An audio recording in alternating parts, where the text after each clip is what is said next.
And Governor, I'd like to ask you, border state governor, what specifically in your mind would make the border secure? Well, the first thing you need to do is have boots on the ground. We've had a request into this administration since January of 2009 for 1,000 Border Patrol agents, our National Guard troops, and working towards 3,000 Border Patrol. That's just on the Texas border.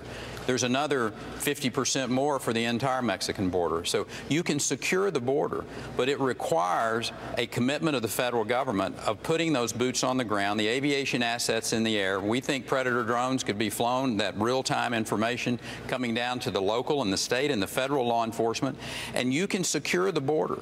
And at that particular point in time, then you can have an intellectually appropriate discussion about immigration reform.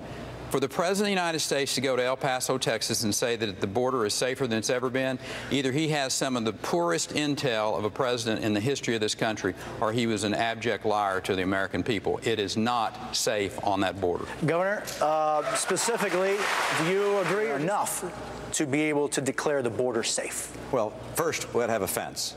Secondly, the whole fence, 2,600 miles. We got to have a fence, or a technologically approved system to make sure that we know who's coming into the country, number one. Number two, we ought to have enough agents to secure that fence and to make sure that people are coming over caught. But the third thing, and I learned this when I was with Border Patrol agents in San Diego, and they said, look, they can always get a ladder to go over the fence, right, and people will always run to the country. The reason they come in such great numbers is because we've left the magnet on. And I said, what do you mean the magnet? And they said when employers are willing to hire people who are here illegally, that's a magnet and it draws them in. And we wanted to talk about sanctuary cities, giving tuition breaks to the kids of illegal aliens, employers that knowingly hire people that are here illegally. Those things also have to be stopped. If we want to secure the border, we have to make sure we have a fence, technologically determining where people are, enough agents to oversee it, and turn off that magnet. We can't talk about amnesty. We cannot give amnesty to those who come here illegally. We got 4.7 million people waiting in line legally. Let's let those people come in first, and those that are here illegally, they shouldn't have a special deal. Speaker Gingrich, your perception on immigration reform, and you